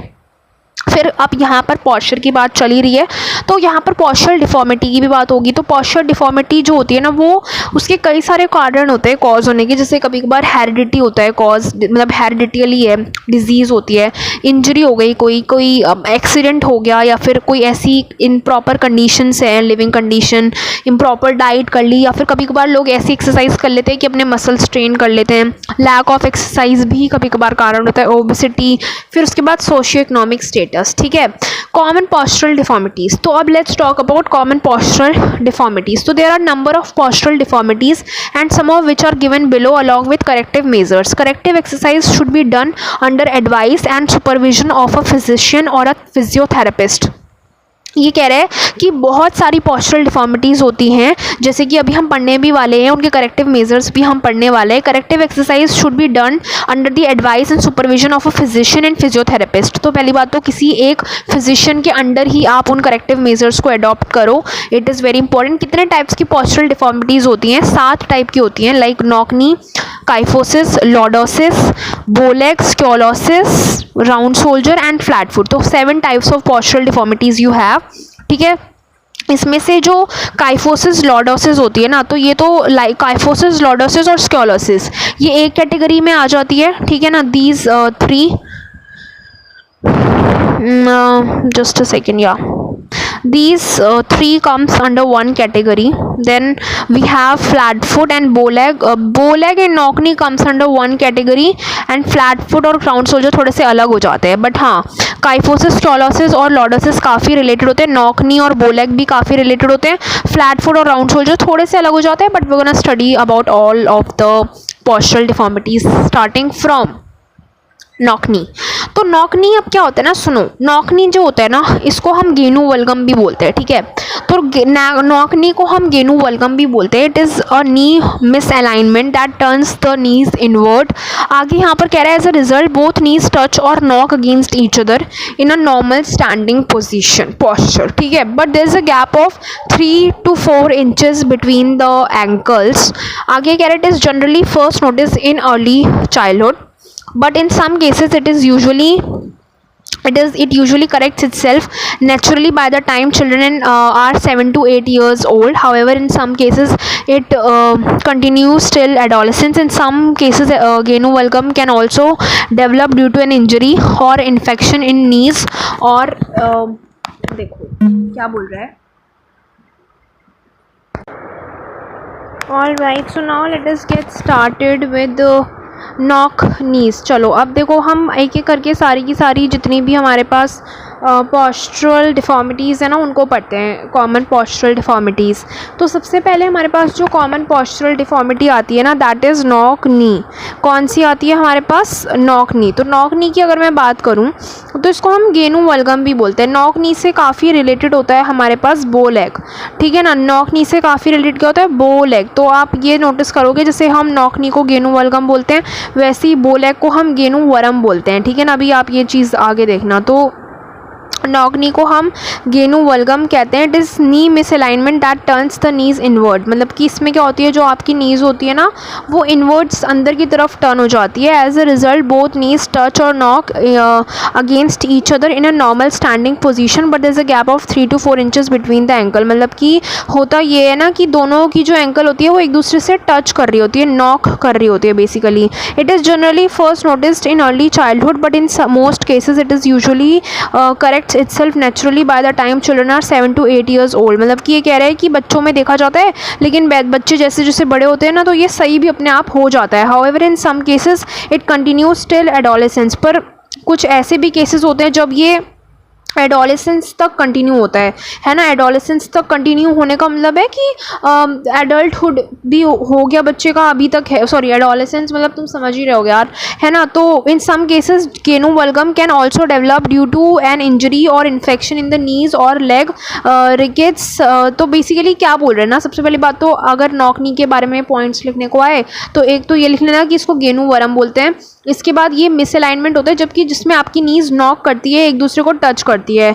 आगे ये कह रहा है कि ये यूजुअली नेचुरली करेक्ट हो जाता है, बच्चों में ये देखने को मिलता है और एडोलेसेंस तक ये सही हो जाता है, पर कुछ केसेस में ये उसके बाद भी कंटिन्यू करता है। इन सम केसेस गेनु वरम गेनु वल्गम, वरम मत लिख देना गलती से भी, क्योंकि गेनु वरम जो होता है वो बोलैक को बोलते हैं। तो गेनु वल्गम जो होता है can also develop due to an injury और इन्फेक्शन इन द नी। मतलब कभी कभार क्या होता है कि इंजरी किसी को हो गई या फिर कोई इन्फेक्शन आ गया, तो injury, infection, lack of vitamin D, क्योंकि बोन्स जो होती है ना वो आपकी थोड़ी कमज़ोर हो जाती है, तो injury, lack of vitamin D, infection, obesity, ये सारे रीजंस भी होते हैं, ठीक है ना। लैक ऑफ कैल्शियम, है ना, आर्थराइटिस इन द नीज, ये सारे रीजंस होते हैं आपके नॉक नी के। It negatively affect walking and running, तो ये काफ़ी नेगेटिवली आपके वॉक जब आप कर रहे होते हो या आप भाग रहे होते हो तो काफ़ी नेगेटिवली ये उस चीज़ को जो है ना इम्पेक्ट करता है, ठीक है। आगे ये कह रहा है कि आपके परफॉर्मेंस को भी हिंडर करता है ये in case गेनु Varam persist beyond childhood. और अगर मान लो ये चाइल्डहुड के परसिस्ट भी अगर एग्जिस्ट कर रहा है, ठीक है, गेनु वरम जो है वो चाइल्डहुड से भी, मतलब बच्चों में ये देखने को वैसे मिलता है, लेकिन अगर बच्चों में सही हो जाता है तो अच्छी बात है, लेकिन नहीं होता, ये परसिस्ट कर रहा है तो फिर ये तो फिर एक प्रॉब्लम है, ठीक है। It may have other symptoms beside misaligned knees, this include stiff joints, knee pain, walking with the limb, stressed ligament, muscles can also cause pain in the hips, ankle or feet it if only one knee is out of line the stance may be unbalanced। तो मान लो सिर्फ अगर आपकी एक ही नी जो है वो out of line है तो उस केस में तो आपको अनबैलेंस्ड वाली सिचुएशन फेस करने को मिल सकती है। नॉक नी में सिर्फ यही वाले सिम्टम्स नहीं होते, और भी सिम्टम्स जैसे कि आपका जॉइंट स्टिफ हो जाएगा, आपकी नी में हमेशा पेन रहेगा, तो स्टिफ जॉइंट और नी पेन ऐसे भी सिम्टम्स देखने को मिलते हैं। आ रही है बात समझ में। नेक्स्ट आता है हमारे पास इसके करेक्टिव मेजर्स, ठीक है, बट उससे पहले हम डू यू नो को पढ़ेंगे। तो यहाँ पर ये कह रहा है कि क्या आपको पता है जीन्स का किसने डिस्कवर किया था? तो एक मेंडल जो थे ना ये एक साइंटिस्ट थे, हालांकि ये कैसे साइंटिस्ट बने थे ये भी सुन लो।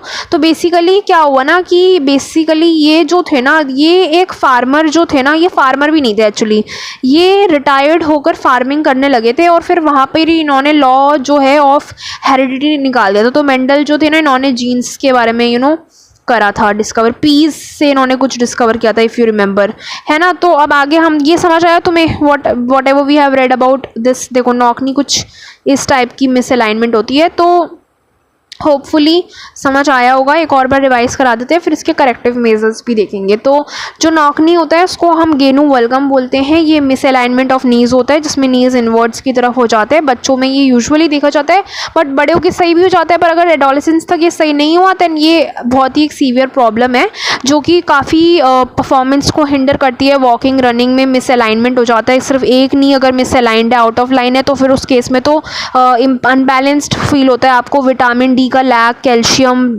उसके अलावा इन्फेक्शन, इंजरी, ये सारी प्रॉब्लम्स भी जो होती है ना वो देखने को मिलती है। मतलब इसकी वजह से भी आपको नॉकनी वाली प्रॉब्लम हो जाती है। इसके अलावा अगर आपको ये प्रॉब्लम है नॉकनी की तो काफ़ी अलग और भी चीज़ें जैसे कि आपकी जॉइंट स्टिफ हो जाएंगे, नी में पेन रहेगा, ये सारी चीज़ें भी देखने को मिलती है, ठीक है ना। अब आते हैं coming on to corrective measures. तो इसके करेक्टिव मेजर्स की अगर मैं बात करूँ तो हमें हॉर्स राइडिंग करनी चाहिए, क्योंकि आपकी नीज जो होते हैं ना इसमें वो इन्वर्ट्स की तरफ हो जाते हैं। तो क्योंकि नीज इन्वर्ट्स होते हैं तो बाहर लाने के लिए हमें ऐसी चीज़ें करनी चाहिए जिससे इनके बीच का जो स्पेस है ना वो बढ़े। तो वही चीज़ है कि आपको क्या करना चाहिए, हॉर्स राइडिंग करनी चाहिए, आपको पिलोज रखने चाहिए बीच में, आपको योगा करनी चाहिए, आपको एक्सरसाइज करनी चाहिए। योगा की बात करें तो आपको पद्मासना, गोमुख आसना करना चाहिए, लेग रेस करना चाहिए, आपको वॉकिंग कैलिपर्स का यूज़ कर सकते हो। कभी कभार क्या होता है कि ओवरवेट इंसान है तो उसके वजह से भी दिस प्रॉब्लम कैन अकर। तो आपको अपने वेट पे कंट्रोल करना चाहिए, एक प्रॉपर बैलेंस्ड डाइट आपको लेनी चाहिए। तो yoga, exercise, horse riding, leg race है ना, keeping your pillow in between, इसके अलावा walking calipers, padmasana, gomukhasana, these all things are very effective. आगे बढ़ते हैं, नेक्स्ट हमारे पास फ्लैट फुट पे आते हैं। टॉकिंग अबाउट फ्लैट फुट, तो फ्लैट फुट क्या होता है ना, जब हमारा फुट बिल्कुल ऐसे फुट फ्लैट हो जाता है, मतलब जो ये एक आर्च होती है ना ये बहुत ही हेल्पफुल होती है। पर अगर ये आर्च आप में नहीं है आपके फुट में तो आपका जो फुट होगा वो फ्लैट फुट कहलाया जाएगा। इसको हम फॉलन आर्चेस भी बोलते हैं, क्योंकि जो आर्च होती है हमारे फुट में वो इसमें इस केस में फॉल हो जाती है, होती ही नहीं एक तरीके से। तो फ्लैट फुट जो होती है ना उसको हम फॉलन आर्चेस भी बोलते हैं, पेस प्लानस, ठीक है, ये भी बोलते हैं। हालांकि दोनों नाम याद रखने की ज़रूरत नहीं है, बट हाँ पेस प्लानस पे भी थोड़ी सी नज़र मार लेना, because in case if it is an MCQ तो उसमें तुम्हें ये भी मार्क करना पड़ेगा। तो फ्लैट फुट को हम पेस प्लानस या फॉलन आर्चेस बोलते हैं। It is a condition that may be diagnosed by looking at the arches of the foot और by taking the water print test. तो ये कंडीशन जो होती है वो देख के पहचानी जा सकती है बच्चे के फुट में आर्च है या नहीं है मेरे है या नहीं है तो थोड़ी सी, हाँ। तो ये वाटर प्रिंट टेस्ट से भी मतलब हाँ टेकिंग वाटर प्रिंट टेस्ट ले लो या फिर आर्चेस ऑफ द फुट देखकर भी आप पहचान सकते हो। As the name flat foot suggest, people suffering from the deformity have entirely मतलब जो ये डिफॉर्मिटी से सफ़र कर रहे होते हैं या तो उनकी बिल्कुल भी आर्च नहीं होती फीट में, या फिर होती है तो बहुत ही कम होती है। Allowing the entire soles of the feet to touch the floor in the standing position, मतलब जब आप खड़े होते हो ना तो आपका पूरा का पूरा जो सोल होता है फीट का ना वो पूरा टच हो रहा होता है, ठीक है ना। तो in this case you are suffering from flat foot. ये जेनेटिक भी हो सकती है, इन्वायरमेंटल भी हो सकती है। इन्वायरमेंटल कैसे, मतलब कभी कभार ओबिसिटी या आपने कोई इम्प्रॉपर वेयर कर लिया है, wear in the sense shoes का ही कोई इम्प्रॉपर वेयर कर लिया है, बहुत ही हैवी वेट आप लॉन्ग टाइम तक कैरी कर रहे हो तो भी आपके फुट में इफेक्ट पड़ता है, right. It may be caused by baby being forced to walk in early age, मतलब कि अगर तुमने बच्चे को बहुत ही एक अर्ली एज में वॉक करने कर दिया है तो इस केस में भी उसको फ्लैट फुट वाली प्रॉब्लम हो सकती है, ठीक है। कभी कभार एज रिलेटेड होती है, एज के साथ ये देखने को मिल जाती है। इसमें ये क्या कह रहे हैं, another condition that might cause flat foot is tarsal condition, ठीक है। This condition causes the bones of the foot to fuse together unusually resulting in stiff and flat foot, ठीक है ना। तो ये कह रहा है कि टार्सल कंडीशन नाम की एक कंडीशन होती है जिस कंडीशन में जो आपकी फुट की बोन्स होती हैं वो आपस में फ्यूज कर लेती हैं, है ना, अनयूजुअली, मतलब फ्यूज कर लेंगी तो उसकी वजह से आपका स्टिफ और फ्लैट फुट का फॉर्मेशन हो जाता है। तो ये टार्सल कंडीशन में आपकी बोन्स फ्यूज कर जाती हैं। टाइटनेस इन कार्फ मसल में lead to temporary flat foot, तो ये क्या बोल रहा है कि अगर टाइटनेस, मतलब ये खैर ये वाला पॉइंट इग्नोर करो, बट ये वाले पॉइंट्स आपको सारे के सारे याद होने चाहिए। आगे बढ़ते हैं। Arches provide a spring to the step and helps to distribute body weight, तो ये जो होता है ना एक स्प्रिंग प्रोवाइड करता है आपके स्टेप में, ठीक है, और डिस्ट्रीब्यूट करता है आपका body weight across the feet and legs, ठीक है ना। तो मतलब ये आपको एक स्प्रिंग, मतलब आपको फास्ट मूवमेंट में हेल्प करता है, ठीक है, मतलब स्प्रिंग प्रोवाइड करता है। और इसके अलावा ये जो होता है ना ये आपके बॉडी वेट को डिस्ट्रीब्यूट करता है। The structure of the arches determine how a person walks and in fact इसके मतलब पर्सन का चलने का तरीका काफ़ी हद तक किस पर डिपेंड होता है, आर्चेस पर डिपेंडेड होता है। Arches need to be both sturdy and flexible to adopt, मतलब कि आर्चेस जो होती है ना वो फ्लेक्सिबल होती है, स्टर्डी होती हैं, ताकि वो स्ट्रेस से अडॉप्ट कर सके, वैरायटी ऑफ सर्फेसेस से अडॉप्ट कर सके। When people have flat foot it affects their posture while standing, मतलब कि उनका पॉस्चर काफ़ी हद तक स्टैंड खड़े होने में इफेक्ट होता है। वो जब चल रहे होते हैं, भाग रहे होते हैं, उनके परफॉर्मेंस में हिंडर होता है। Flat foot can sometimes contribute to problem in ankle and knees. Majorly of the babies are born with flat foot, but as they grow or they get involved in physical activity the arches in the foot develops। तो यही same चीज़ है कि कभी कभार ये बच्चों में होता है, but with time they also their arches develops, ठीक है। फॉलन आर्चेस को बोलते हैं। इसके करेक्टिव मेजर्स की अगर मैं बात करूँ तो इसमें भी वही है कि एक्सरसाइज करो, वॉकिंग, स्टैंडिंग, जंपिंग। आपको अपनी मसल्स ऑफ दी जो फुट है उसको स्ट्रेंथन करना है, which helps to develop the arches in the foot. तो विथ टाइम अगर तुम अपनी मसल्स को स्ट्रेंथन कर लोगे अच्छे से तो तुम्हारे आर्चेस भी डेवलप हो जाएंगे। एक्टिविटीज़ लाइक पिकिंग, मतलब कि जो भी फुट से रिलेटेड एक्टिविटीज़ होती है वो सारी की सारी करने की कोशिश करो, जैसे कि picking up marble with toes, writing number in the sand with toes. तो इस तरीके से जो मार्बल पिकिंग होती है या फिर सैंड में लिखो टोज के थ्रू, है ना। योगा कर लो, जैसे कि वज्रासना या फिर अशोमुख मुख सवासना होता है, ठीक है, जो कि बेसिकली सूर्य नमस्कार में करते हैं, है ना। तो वज्रासना या फिर अशोमुख सवासना कर लो, ठीक है। तो ऐसे जो आसनास हैं आपको करने चाहिए, ठीक है ना। और ये आसनास पे अच्छे से फोकस करना। हमने अभी जो नौकनी पढ़ा था उसमें भी मैंने आपको 2 आसना बताए थे, गोमुख आसना और vajrasana. And this one padmasana and gomukh asana. इसमें भी मैं बता रही हूँ वज्रासना एंड अशोमुख सवासना, ठीक है। तो ashomukh savasana is also another very important asana. Round shoulders की अगर मैं बात करूँ तो राउंड सोल्जर्स में क्या होता है, it is a postural deformities, जिसमें आपके सोल्जर्स जो होते हैं ना वो बेंड हो जाते हैं फॉरवर्ड, ठीक है, from the ideal alignment, thereby giving a narrow curve to the upper back. It leads to the postural derivation such as हाइपरकाइफोसिस और हंचबैक एंड, मतलब कि देखो हंचबैक भी बोलते हैं राउंड सोल्जर्स को, ये लिख लेना, ठीक है। और forward head posture. Over time these posture condition can progress and lead to other condition such as chronic neck pain, thoracic outlet syndrome and lack of shoulder mobility. It may occur at any age due to poor posture habits, heredity, muscle imbalance, tight fitting clothes, injury, diseases, etc. Poor posture habits including using smartphones, tablet, computer, driving, carrying heavy weight and sitting for long periods. ये सारे इसके reasons हो सकते हैं round soldiers के। जब आपके soldiers जो होते हैं वो फॉरवर्ड बैंक हो जाते हैं, उसको हंच बैक भी बोलते हैं। ओवर टाइम ये जो होते हैं जैसे पोस्चरल कंडीशंस, जैसे कि अगर आपने नेक पेन, आपका मतलब कि ये कह रहा है कि हाँ, इसको देखो पहले तो आपको इतना समझ आया। इसके अलावा ये कह रहा है कि कभी कभार एजिंग की वजह से, पुअर पोस्चर हैबिट, कभी कभार हेरिडिटी, कोई एक्सीडेंट या injury, disease, tight fitting clothes, बहुत हैवी वेट कैरी कर लिया, या एक टाइम तक तुम एक ही पोस्चर में बैठे रहे, मतलब तुम कंप्यूटर के स्क्रीन्स के आगे, टैबलेट के आगे बैठे रहे, है ना, स्मार्टफोन्स यूज़ कर रहे हो फॉर लॉन्ग टाइम सिट करके, तो उस केस में भी ये प्रॉब्लम तुम्हारे को देखने को मिलती है। Over time these postural conditions can progress and lead to other condition such as chronic neck pain, lack of shoulder mobility, मतलब तुम्हारे सोल्जर्स कमज़ोर हो जाएंगे, तुम्हारा नेक पेन रहेगा काफ़ी हद तक। तो नेक पेन अगर तुम्हारे है या मोबिलिटी जो है सोल्जर्स की वो लैक हो रही है, तो फिर इन केस ये जो है ना तुम्हारे को ये प्रॉब्लम आ चुकी है राउंड सोल्जर वाली, एंड विद टाइम ये इसमें भी जनरेट हो, मतलब इसमें भी कन्वर्ट हो रही है। इसके करेक्टिव मेजर्स की अगर हम बात करें तो strengthening and stretching of muscles, क्योंकि ये आपके सोल्जर्स की मसल्स से रिलेटेड होती है। So try to make your muscles move and try to strengthen them and stretch them, है ना। स्ट्रेचिंग स्ट्रेंथनिंग करने से ये होता है, मतलब बेसिकली वो कह रहा है कि एक्सरसाइज करनी चाहिए हमें। Try to correct the imbalance of the muscles by doing. अब क्या होता है ना कि जो एक इम्बैलेंस तुम्हारी मसल्स में क्रिएट हो गया, जिस वजह से ये पॉस्चर क्रिएट हो गया, तो उस वजह से तुम्हें क्या करना चाहिए, जैसे स्ट्रेचेस करने चाहिए। तुम चेस्ट स्ट्रेच करो, टी स्ट्रेच करो, फिर उसके बाद एक वॉल स्ट्रेच आता है, फिर एक पुलअप्स कर लो, ठीक है ना। तो इस तरीके की चीज़ें अगर तुम कर रहे हो तो तुम्हारी एक पोजीशन जो है वो मेंटेन, जैसे वही वो कह रहे हैं कि पुलअप्स करो, टी स्ट्रेच करो, वॉल स्ट्रेच करो, है ना, और चेस्ट स्ट्रेच करो।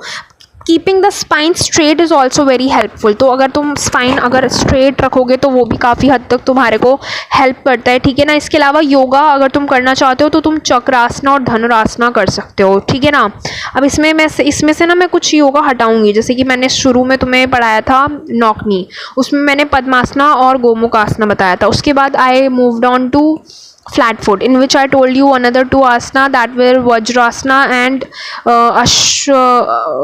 that was something like Ashmukh savasana, right. तो अशोमुख सवासना। फिर अब इस पे मैं आ रही हूँ, that is this round soldier. Round soldier में भी मैंने 2 बता दिए, चक्रासना और धनुरासना, ठीक है। तो बहुत सारे हर एक में आसना है। तो हालांकि मैं थोड़े बहुत जिसमें ज़्यादा पॉइंट्स होंगे ना करेक्टिव मेजर्स के, उसमें से मैं योगा वाला पॉइंट हटा दूँगी। क्योंकि हर एक के हम नहीं याद रख सकते इतने सारे। काइफोसिस की अगर मैं बात करूँ तो काइफोसिस जो होता है ना, kyphosis is very much related to your problem regarding your like muscle problem of your shoulders. But होता क्या है वो देखते हैं। तो काइफोसिस होता है हंचबैक। अब मैंने बोला था राउंड सोल्जर को भी हम हंचबैक बोलते हैं। एक्चुअल में अगर आप ध्यान से देखो तो यहाँ पर वो पॉइंट है कि it leads to postural deviation such as hunchback, है ना। मतलब अच्छा, वैसे यहाँ पर ना इस पॉइंट को हटा देना। मैंने बोला था राउंड सोल्जर को हम हंचबैक भी बोलते हैं, विच इज़ रॉन्ग। हंचबैक नहीं बोलते उसको, पर ये कह रहे हैं कि विद टाइम ये पोस्चरल डिफॉर्मिटी भी कॉज कर सकता है, तो इसको हटा देना।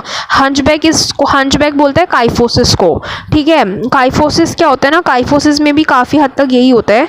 Basically kyphosis is known as hunchback, जिसमें हम राउंड अपर बैक, हमारी जो अपर बैक होती है वो राउंड हो जाती है, ठीक है। मतलब कि जैसे जब आपके सोल्जर का फॉरवर्ड कर्वेचर हो जाता है, मतलब कि समझ रहे हो ना, जैसे इस तरीके से फॉरवर्ड कर्वेचर ऑफ सोल्जर। हालांकि जब तुम्हारे को ये काइफोसिस वाली प्रॉब्लम होती है तो इसमें भी जो तुम्हारा अपर बैक होता है ना वो राउंड हो जाता है। तो काफ़ी हद तक जो राउंड सोल्जर होता है वो किसके रिलेटेड होता है, मतलब किससे रिलेट करता है, काइफोसिस से करता है। The word kyphosis comes from a Greek term, जिसमें जो काइफ का मतलब होता है उसका मतलब होता है bent. It is a condition of the spine where the curvature of the upper back gets exaggerated or increases. It is an exaggerated forward rounding of the back, मतलब कि जब तुम्हारा राउंडिंग ऑफ द बैक हो जाती है, समझ आ रहा है, forward rounding of the back हो जाती है। Kyphosis can occur due to heredity, ageing, diseases, malnutrition, pulling of heavy weight over period, unstable furniture, poor postural habit, weakening in muscles. Though it can occur at any age, but kyphosis is most common in older women.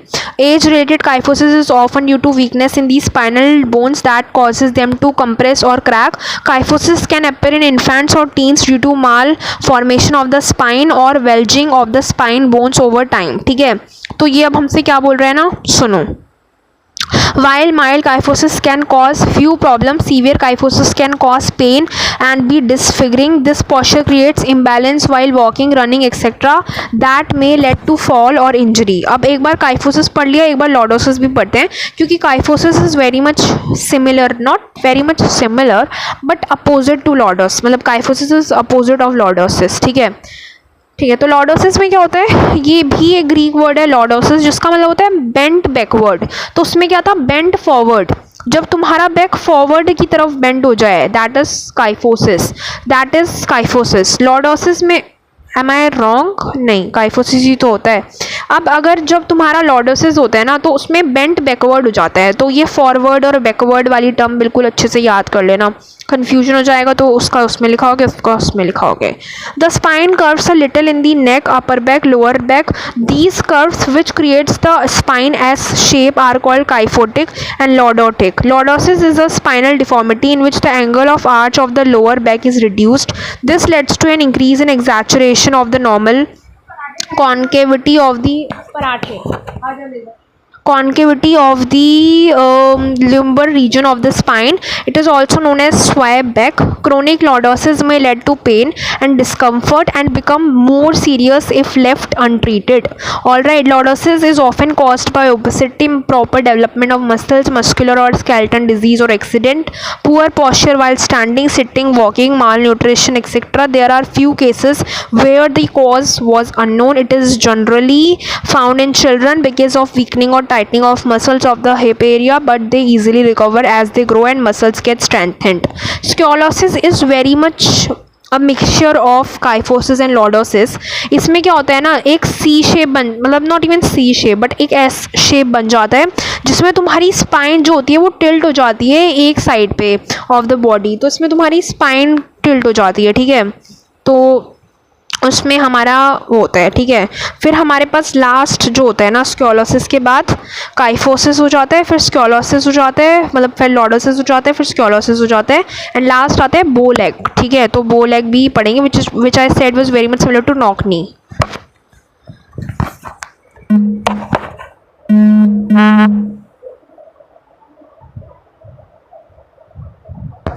Alright, so now let's get started with the kyphosis, ठीक है। Kyphosis की अगर मैं बात करूँ तो kyphosis में हमें क्या करना है, देखो काइफोसिस को एक्सप्लेन करती हूँ मैं। काइफोसिस जो होता है इसको हम हंचबैक भी बोलते हैं। इसमें आपकी अपर बैक जो होती है ना वो राउंड हो जाती है बेसिकली। तो काइफोसिस जो होता है वो एक ग्रीक वर्ड से आया जिसका काइफ, ठीक है। तो काइफ का मतलब होता है बेंट। ये कंडीशन होती है जिसमें आपकी जो अपर बैक होती है ना वो हो जाती है आपकी क्या, गेट्स एग्जैचुरेटेड, ठीक है। तो बेसिकली इसमें क्या होता है, forward rounding of the back होती है। काइफोसिस जो होती है वो हेरिडिटल एजिंग डिजीज़ की वजह से हो सकता है, पुअर पॉस्चरल हैबिट की वजह से हो सकता है, वीकनिंग इन मसल्स या हैवी वेट ओवरलोड आपने कर लिया है, एज रिलेटेड प्रॉब्लम भी हो सकती है ना, वीकनिंग ऑफ स्पाइन की वजह से हो सकता है। Kyphosis can appear in infants or teen due to malformation of the spine, है ना। और आगे यहाँ पे लिखा हुआ है कि mild kyphosis cause few problem, severe kyphosis can cause pain and be disfiguring. तो अगर माइल्ड काइफोसिस है तो ये तो फ्यू प्रॉब्लम कॉज करता है, पर अगर सीवियर है ना तो फिर काफ़ी पेन और काफ़ी डिसफिगरिंग होता है ये, क्योंकि इसमें अपर बैंड का बेंड मतलब अपर बैंड जो अपर बैक होती है वो बेंड फॉरवर्ड हो जाती है, ठीक है। दिस पॉस्चर जो होता है वो इंस्टेबिलिटी वाइल वॉकिंग रनिंग, वही वो कह रहा है, ठीक है। करेक्टिव मेजर्स में अभी पढ़ाती हूँ।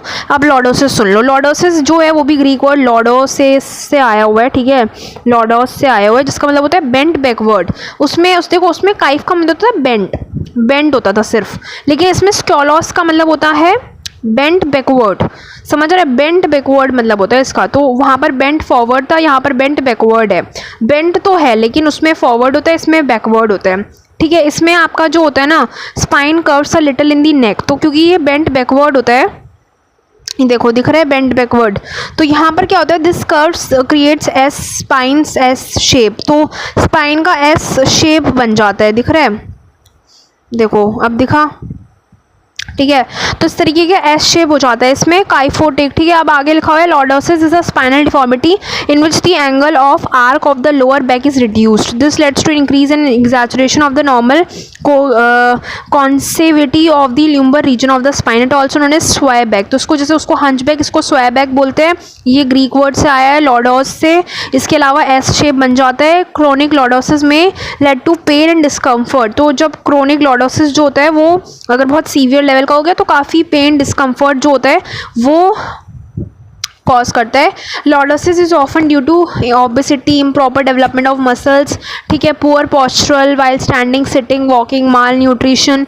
There are few cases which were the cause was unknown, it is generally found in children because of the weakening or the tightening of the muscles of the hip, but they easily recover as they grow and muscles get strengthened। इसके corrective measures भी मैं आपको बाद में बताऊंगी, पहले स्क्योलोसिस भी पढ़ लेते हैं, ठीक है। तो स्क्योलोसिस क्या बोले, फिर चलो पहले बता देती हूँ। काइफोसिस की अगर मैं बताऊँ तो काइफोसिस होता है बेंट फॉरवर्ड, है ना। तो इसके जो करेक्टिव मेजर्स होते हैं वो होते हैं exercise helps to strengthen back muscles, provide stability, make muscles more flexible, should be perform. तो हमें एक ऐसी एक्सरसाइज परफॉर्म करनी चाहिए जिससे हमारी जो मसल्स हैं वो स्ट्रेंथन हो और फ्लेक्सिबल बने, क्योंकि फ्लेक्सिबल होगा तो मसल्स को ईजी रहेगा थोड़ा उस रीशेप आने में। फिजिकल थेरेपी लेनी चाहिए, हमें स्विमिंग करनी चाहिए, योगा आसना अगर कर रहे हो तो धनुरासना, चक्रासना हमें करनी चाहिए। इफ़ यू रिमेंबर, तो मैंने जब राउंड शोल्डर बताया था तो उसमें भी मैंने चक्रासना और धनुरासना ही बताया था। इसके अलावा अगर तुम सो ना तो उसमें तुम बिल्कुल फ्लैट बेड होना चाहिए विद थिन पिलो होना चाहिए। तो ये सारे मेजर्स हो जाते हैं तुम्हारे काइफोसिस को सॉल्व करने के। टॉकिंग अबाउट लॉर्डोसिस, तो लॉर्डोसिस पहली बात तो सीवियर केस ऑफ लॉर्डोसिस जो होता है ना in children and teens, in individual में require the use of braces or even surgery.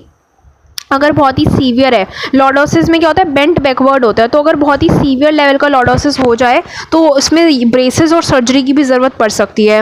Weight loss, daily physical therapy. अब आगे कह रहे हैं वेट लॉस जो होना चाहिए हमें करना चाहिए, क्योंकि कभी कभार ओबेसिटी की वजह से भी आपको ये लॉर्डोसिस वाली प्रॉब्लम हो जाती है, तो इसलिए वेट लॉस हमें करना चाहिए, फिजिकल थेरेपी लेनी चाहिए, फिजिकल एक्सरसाइज करनी चाहिए जिससे हमारी स्ट्रेंथन हो, पेल्विक रीजन हो, क्योंकि ये नीचे की साइड होता है तो पेल्विक रीजन स्ट्रेंथन हो, ठीक है। सिटिंग अगेंस्ट द वॉल हमें करना चाहिए। अगर योगा आसना कर रहे हो तो वही धनुरासना हमें करनी चाहिए। इसमें धनुरासना और चक्रासना ना हो गए, धनुरासना और हलासना होता है, ठीक है। और आपको एक बैलेंस्ड डाइट लेनी चाहिए ताकि आपका वेट थोड़ा प्रॉपर रहे, ठीक है ना।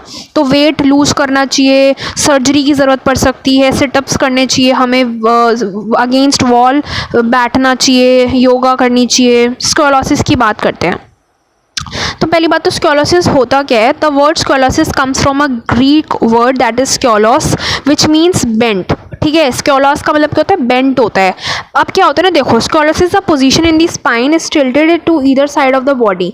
तो जब तुम्हारी जो स्पाइन होती है वो either side of the body की तरफ टिल्ट हो जाए, मतलब ध्यान से देखो यहाँ पर यूजुअल स्पाइन ऐसी होती है, बट यहाँ पर क्या है, एक तरफ ऐसे की तरफ टिल्ट हो गई। तो जब तुम्हारी spine either side of the body tilt हो जाए तो तुम्हें स्क्योलोसिस वाली प्रॉब्लम हो जाती है। It is a position of the exaggeration lateral curvature or sideways curvature of the spine. तो उसमें इतना मतलब तुम एक ये देख लो कि एक either side of the spine तुम्हारी हो जाती है, basically sideways curvature of the spine. In this disorder the spine bends, twist और rotates in a way that it makes a C or S shape. तो इसमें भी तुम्हारी स्पाइन सी एस शेप बनाती है। Scoliosis is found more commonly in girls than in boys and though it can occur at any age, but it is more common during the growth spurt just before puberty. तो ये कह रहा है कि वैसे तो क्या है ना कि ये किसी भी एज में अकर कर सकते हैं, पर ये ग्रोथ एज में ज़्यादातर प्यूबर्टी के टाइम ज़्यादा कॉमन होता है। Most cases of scoliosis is mild, but some spinal deformities continue to get more severe as children grow. Severe scoliosis can be disabling and especially severe spinal curve can reduce the amount within the chest, making it difficult for the lungs to function properly।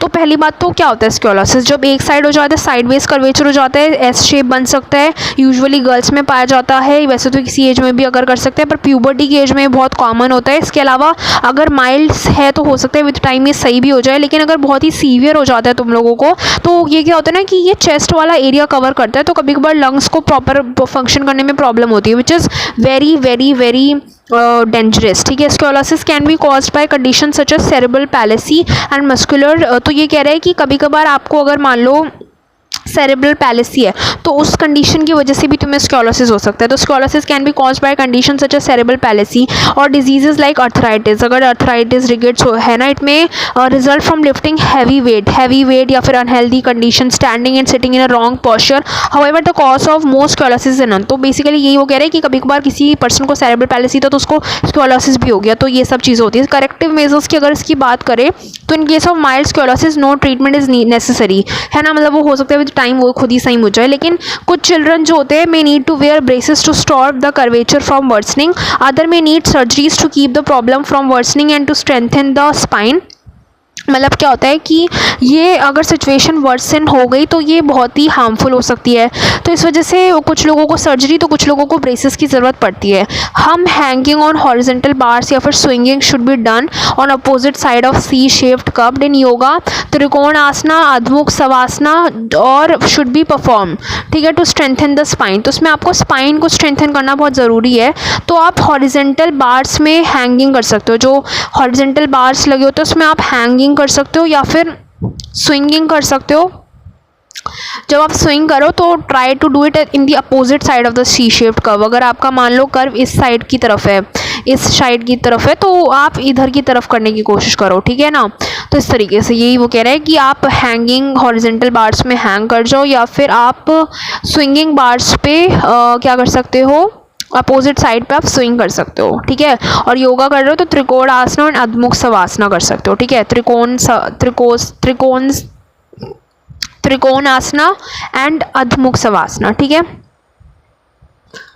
Okay आगे बढ़ते हैं। Next आता है बोलेग, त्रिकोण आसना। Exactly, त्रिकोण आसना या फिर adhomukh savasana. Okay, next coming on to bowlegs. Bowlegs की अगर मैं बात करूँ तो जैसे कि मैंने बोला था नॉकनी को गेलू वल्गम बोलते हैं, तो उसको गेनू वरम बोलते हैं। ठीक है, it is a position of knees in which legs look like अ बो। मतलब कि आपके इसमें नीज आउटवर्ड, उसमें इनवर्ड्स होते तो इसमें आउटवर्ड्स हो जाते हैं।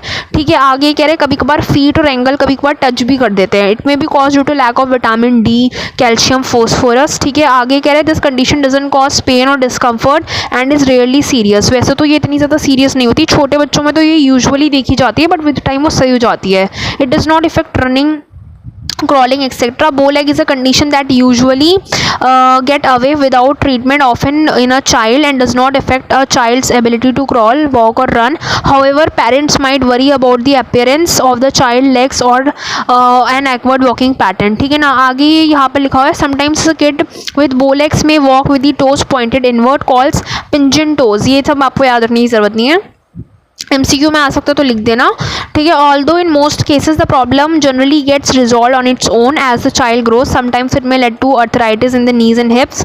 लेकिन कभी कभार ये अर्थराइटिस भी कॉज कर सकता है, और arthritis can also be a reason of a problem called स्क्योलोसिस।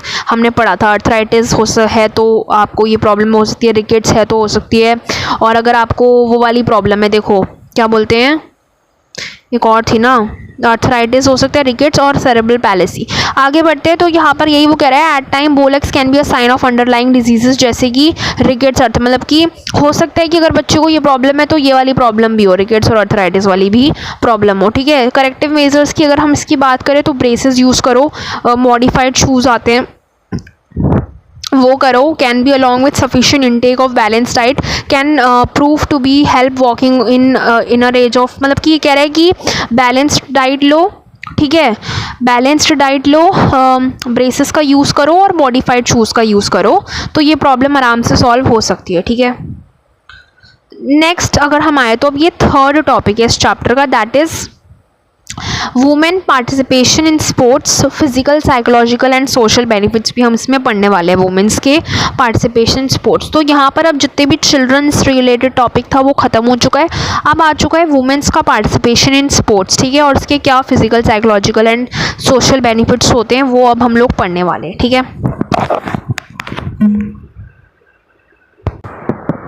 All right, सो यहाँ से हम लोग पार्ट 2 कंटिन्यू करेंगे। So that's all for this part, and part 2 में hopefully we will cover the whole chapter.